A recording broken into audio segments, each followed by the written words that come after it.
So we're here at the Anderson Cemetery off of River Road in Windham, Maine. And we've been here for about an hour doing a little bit of investigation, taking some pictures, shooting some video, a little bit of EMF and EVP work. We did discover, I mean, it's quite a wide open area. A lot of wildlife. We're kind of secluded from the highway here. There's no houses right around us, so there's chipmunks, squirrels in the trees. You can hear them moving around, hear rustling in the leaves on the ground. It's a little eerie until you go investigate. We heard the chipmunk squawking in the tree at us, so who knew that's what that was. If you look around at the front line here, you can see these really old trees. Kind of look like they might have been planted here as a kind of a fence or a gateway or a marking for here's the border for the cemetery.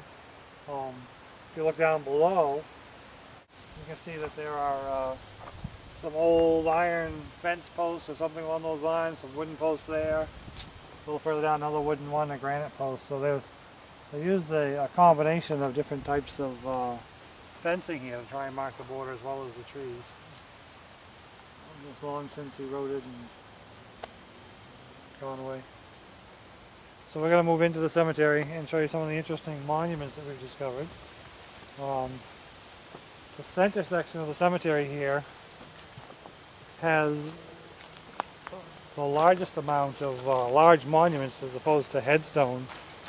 On the peripheral is a lot of headstones. And some of the unique monuments, they're quite large, quite ornate.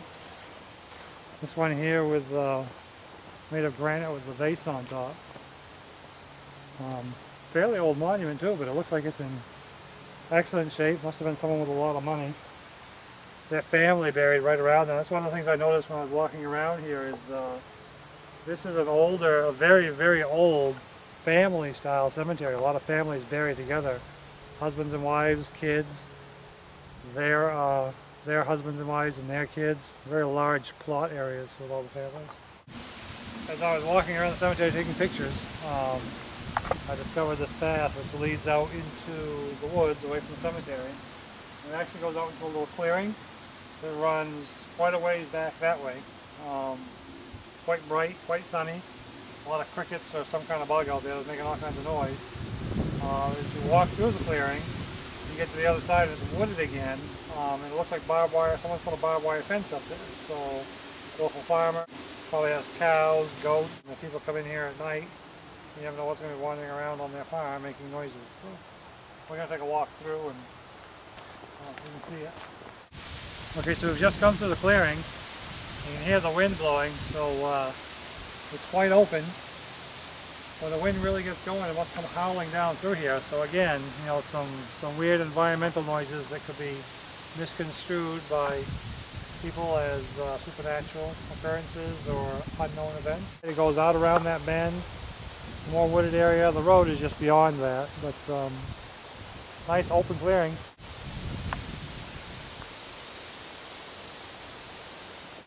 Alright, so we're at the back end of the Anderson Cemetery, and we're in kind of a secluded area, back corner. This appears to be what may have been an early vault, or early crypt. If you look inside, you can see that there's a laying down on the ground there is an old metal door, as well as some metal framing. So there's a possibility that there was a metal gateway here, or a metal gate, doorway to get into this crypt or bunker area.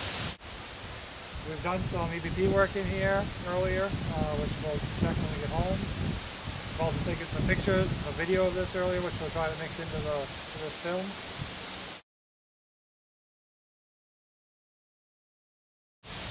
We didn't experience anything firsthand while we were sitting here. You can see by the charred wood here. Looks like kids come down in here and party, hang out, have a little bonfire. So this is supposed to be rumored to have a lot of events occurring down in here, which is why we came down to check it out. Of course, it is daytime, so you never know. And again, if you look over to the side here, you see all the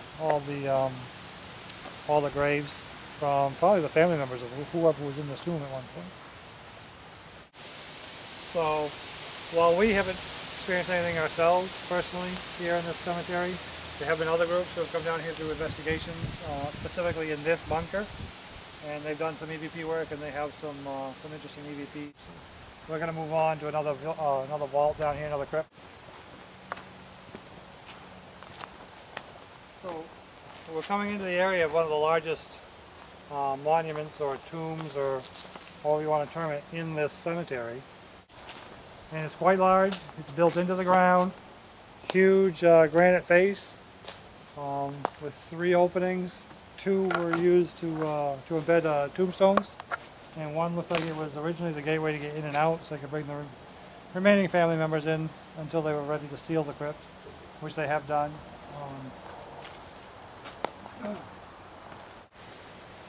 can definitely see it was an opening meant to walk through. Not sure how they would have ever got caskets into that opening, but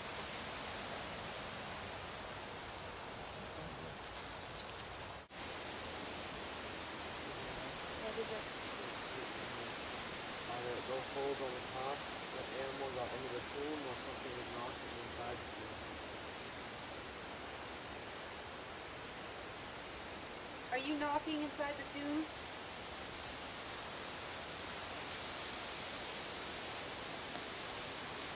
What was that? Over there?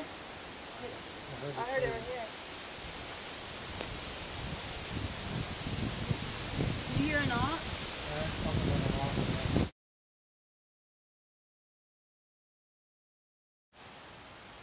So on the right here, as we're heading out of the cemetery, there's a big mound. So what it would appear to be is someone who probably would have liked to have had a crypt or a vault or tomb here. They obviously had no place else to put it in the banking, or would have been very expensive probably to build one completely out of granite, so they look like they must have built the ground up around them to make it a little more prominent an area for burial. Born 1783, died 1867, and again, Revolutionary War veteran. So, quite a large mound. It has a headstone and a footstone, very prominent headstone and footstone, as well as a tabletop monument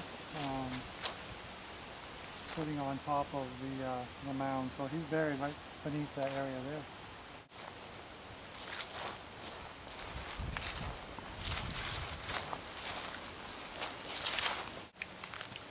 So it's close to noontime, I think, and we're going to get ready to head out. But we didn't actually experience any unusual or potentially supernatural occurrences while we were here today. A lot of rustling in the woods, a lot of wind, very open place here, and trees lining the borders, a lot of leaves rustling, a lot of wind howling, so a lot of natural events that could definitely be misconstrued as a bad or supernatural event, not necessarily bad, but just something unusual. We've also, is overgrown, or not as overgrown, but is unkempt, and old as the cemetery is, it still has not gone unforgotten. Since we've been here, there have been 2 people who have come down to visit graves. 2 people over in the newer area right now who are still here.